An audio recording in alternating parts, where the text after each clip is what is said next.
ভবানীপুৰৰ সমষ্টিত ধোঁৱাচাঙত উঠিছে উন্নয়ন। ফণী তালুকদাৰৰ সমষ্টিত বাট পথৰ বিধ্বস্ত ৰূপ। কহৰা গাঁৱত ভগ্ন পথ আৰু দলঙে গঢ়িছে ৰেকৰ্ড। পথটোৰ দুৰৱস্থাই জীয়াতু ভুগাইছে ৰাইজক। ২৭ নং ৰাষ্ট্ৰীয় ঘাইপথৰ পৰা সৰুপেটা সংযোগী পথৰ এয়া হৈছে জৰাজীৰ্ণ ৰূপ। দলং নিৰ্মাণৰ বাবে বাৰম্বাৰ অনুৰোধ জনোৱাৰ পাছতো কাণসাৰ নাই বিধায়কগৰাকী তথা প্ৰশাসনৰ। শীঘ্ৰেই পথৰ লগতে দলং নিৰ্মাণৰ দাবী তুলিছে অঞ্চলটোৰ ৰাইজে। আৰু নিৰ্বাচন আহে আৰু যায়, নিৰ্বাচনৰ পূৰ্বে দিয়া সেই প্ৰতিশ্ৰুতিসমূহ কিন্তু প্ৰতিশ্ৰুতি হৈয়ে ৰয়। এয়া দেখুৱাইছোঁ আমি ভবানীপুৰ সমষ্টিত এনেধৰণে ধোঁৱাচাঙত উঠিছে উন্নয়ন ব্যৱস্থা। বাট পথৰ দুৰৱস্থাই দীৰ্ঘদিনৰ পৰা এই অঞ্চলবাসীক জীয়াতু ভুগোৱাৰ সমান্তৰালকৈ এখন দলং নাই। কাঠৰ দলং নোহোৱাৰ বাবে এতিয়া বাৰিষাত তেওঁলোকে জমৰ যাতনা ভুগিব লগা হয়। বাৰম্বাৰ এই বিষয়ে বিধায়কগৰাকী স্থানীয় বিধায়ক তথা প্ৰশাসনক জনোৱাৰ পাছতো বৰ্তমানলৈকে কোনো ধৰণৰ ব্যৱস্থা গ্ৰহণ নকৰাৰ অভিযোগ উত্থাপন হৈছে। আৰু এই সন্দৰ্ভত আমাৰ সাংবাদিকে যুগুত কৰা এক প্ৰতিবেদন আছে, আগবঢ়াইছোঁ।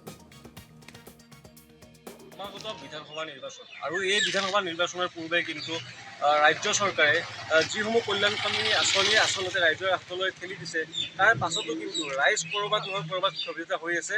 আৰু ৰাইজ কি ধৰণে ক্ষোভিত হৈ আছে এই ছবি এখন প্ৰকাশ কৰিবলৈ যাওঁতে আমি দেখুৱাম এই ৰাস্তাৰ এটা দৃশ্য।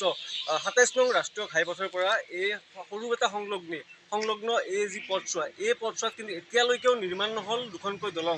আৰু যি সময়ত এই সমষ্টিৰ বিধায়ক পূৰ্বৰ ভবানীপুৰ সমষ্টি আৰু এই সমষ্টিৰ বিধায়ক আছিল ফণীধৰ তালুকদাৰ ডাঙৰীয়া। আৰু এই ফণীধৰ তালুকদাৰ ডাঙৰীয়াই কিন্তু সঘনে কৈ আছে যে ভবানীপুৰ সমষ্টিত উন্নয়নৰ লহৰ বৈছে, উন্নয়ন ইতিমধ্যে শেষ হৈছে। আৰু আমি ক'ৰবাত দেখা পাইছোঁ যে এই উন্নয়ন ইয়াতে শেষ কৰি ভবানীপুৰ সমষ্টিৰ পৰা কিন্তু মানাহ সমষ্টিত কিন্তু নিৰ্বাচন খেলাৰ মন মেলা দেখা গৈছে বিধায়ক ফণীধৰ তালুকদাৰ ডাঙৰীয়াৰ।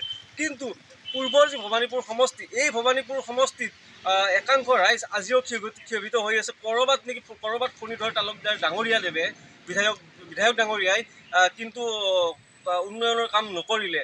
আৰু এই পৰ্যন্ত কোৱাও তেখেতে পৰিলক্ষিত হৈছে যে এই যি ঠাই, এই কহৰা ঠাইৰ ভোট ফণীধৰ তালুকদাৰ ডাঙৰীয়াক নালাগে।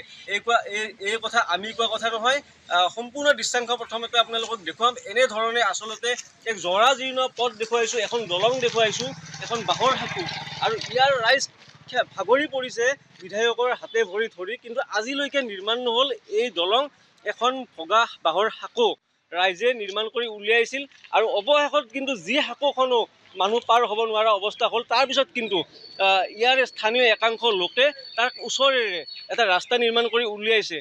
আৰু এই ৰাস্তাৰে কিন্তু প্ৰসূতিৰ পৰা আৰম্ভ কৰি ছাত্ৰ ছাত্ৰীলৈকে যি সমস্যাত ভুগি আছে, সেই সমস্যা মই সম্পূৰ্ণ স্থানীয় ৰাইজৰ একাংশ ব্যক্তিৰ পৰা আপোনালোকক শুনাবলৈ চেষ্টা কৰিম। মোৰ ওচৰত ইয়াৰে ৰাইজ আছে। মই পোনপ্ৰথমে জ্যেষ্ঠ এগৰাকী ব্যক্তিৰ ওচৰলৈ যাব খুজিছোঁ। কি ক'ব, পূৰ্বৰ ভবানীপুৰ সমষ্টি ফণীধৰ তালুকদাৰ ডাঙৰীয়াৰ হাতে ভৰি ধৰা বুলি এই ৰাইজৰ মুখৰ পৰা শুনিছিলোঁ। নমস্কাৰ। আমি আমাৰ পূৰ্বৰ ভবানীপুৰ সমষ্টিৰ বিধায়ক মহোদয়ক বহুতো আমি আবেদন নিবেদন কৰিছিলোঁ। তেওঁ আমাক বহুবাৰ তাৰমানে যোৱাৰ পিছতো তেওঁ কৈ আছে যে মোৰ সমষ্টি নপৰে, বৰ্তমান মোৰ সমষ্টি কটা গৈছে। আৰু মই যিহেতু কহৰা গাঁৱৰে ভোট বিচাৰি গৈছিলোঁ, ভোট নাপালোঁ। গতিকে ভোট নিদিয়াৰ কাৰণে মই ইয়াত তাতে কাম কৰা নাই। কিন্তু আমাৰ এই ওচৰৰে তেওঁৰ আমাৰ কুৰবাহা আমাৰ মিছন ৰাস্তা, তেওঁ কিন্তু কাম ধৰিছে তাতে, কিন্তু আমাৰ ৰাস্তাটোত কোনো কাম নধৰিলে। এতিয়া আমি জানিব পাৰিছোঁ তেওঁ মানাহ সমষ্টিলৈ ইয়াৰ পৰা ৰাওনা হ'বলৈ ওলাইছে। কিন্তু আমাৰ এতিয়া বৰ্তমান ভবানীপুৰৰ সমষ্টি কটা যায়, আমাৰ বজালী সমষ্টি পৰা বুলি আমি জানিব পাৰিছোঁ। কিন্তু আমাৰ এই ৰাস্তাটোৰ কাৰণে আজি আমি DC মহোদয়, আমাৰ PWD ইঞ্জিনিয়াৰ মহোদয় বা মই চিফ মিনিষ্টাৰ মহোদয়ক লৈও মই ৰেজিষ্টাৰ যোগে চিঠি পঠাইছিলোঁ। মই ৰাইজৰ হিচাপে, মই সম্পাদক হিচাপে আমাৰ কহৰা গাঁৱৰ সমাজৰ হকে।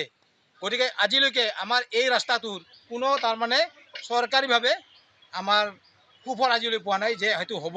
কিন্তু তেওঁলোকে আমাৰ DC মহোদয় আহিছে বা ইঞ্জিনিয়াৰো আহিছে হ'ব বুলিয়ে কয়, বা বিধায়ক মহোদয় নাহিলে কোনোদিনে আমাৰ ৰঞ্জিত দাস ছাৰকো আমি এপ্লিকেশ্যন দিছোঁ, তেওঁ কৈছে হ'ব বুলি, কিন্তু আজিলৈকে আমি কোনো সুফল পোৱা নাই। আচলতে বৰ মৰ্মান্তিক আৰু দুৰ্ভাগ্যজনক এই স্থানীয় ৰাইজৰ কাৰণে ঠিক এই ২৭ নং ৰাষ্ট্ৰীয় ঘাইপথৰ পৰা কিন্তু দুখনকৈ জৰাজীৰ্ণ দলং পাৰ হৈ আচলতে ১৫খন গাঁৱৰ ভিতৰলৈ মানুহ সোমাব লগা হয়। গতিকে ইয়াত জনাব বিচাৰিম যে ফণীধৰ তালুকদাৰ ডাঙৰীয়াদেৱে আচলতে যি অৱহেলা কৰা দেখিবলৈ পোৱা গৈছে, তাৰ কাৰণে কিন্তু স্থানীয় ৰাইজে ধিক্কাৰ জনাইছে।